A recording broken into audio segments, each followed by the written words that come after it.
செங்கோட்டையன் பாரி ஒரு மூத்த தலைவர் இப்படி போறாருன்றது எடப்பாடி தவிர அதிமுகவில் இருக்கிற அத்தனை பேருமே ஒரு நிமிஷம் வருத்தப்பட தான் செய்வாங்க.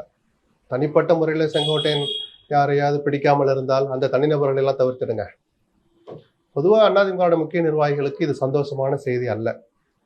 சரி, அதிமுக இதோட அவ்வளவுதானா, நாளைக்கே தொடங்கிடுமா அழிவு, என்ன சார் அப்படிலாம் இல்லை.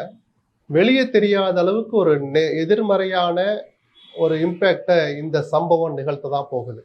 ஏன்னா செங்கோட்டையன் போய் சேர்ந்துட்டாரு, சரி நான் அப்படியே ஈரோடு கிளம்புறேங்க அப்படின்னு விஜய்கிட்ட டாட்டா காமிச்சு கிளம்பி உட்கார மாட்டார். அவர் தன்னுடைய வேலை இனிமேல் தான் தொடங்கவே போவார்.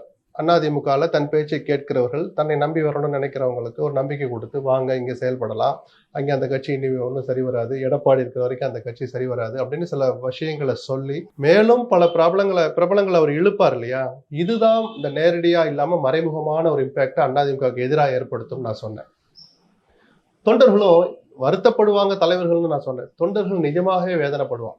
இந்த கட்சி இப்படி அழிஞ்சிட்டு இருக்கு, செங்கோட்டையன் போனால கட்சி அழிஞ்சிருவோம் அப்படி இல்லை. இது மாதிரி போய்கிட்டே இருந்தா ஒரு நபர் போனாலும் அது எந்த இயக்கத்துக்கும் அது இழப்பு தானே சார்.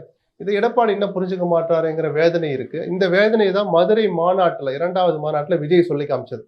வெளிப்படையாகவே அதிமுக தொண்டர்களை நோக்கி அவர் வலை வீசினார். உங்களுக்கு நான் இருக்கிறேன், எனக்கும் தலைவர் எம்ஜிஆர் தான் அப்படின்னு ஒரு தூண்டில போட்டார் இல்லையா. இப்போ செங்கோட்டையன் மாதிரி அந்த எம்ஜிஆராலேயே அடையாளப்படுத்தப்பட்ட ஒரு பிரபலத்தை தன் பக்கத்துல வச்சுக்கிட்ட போது விஜய் சொன்னது ஒரு வெறும் வெற்று வார்த்தை அல்ல.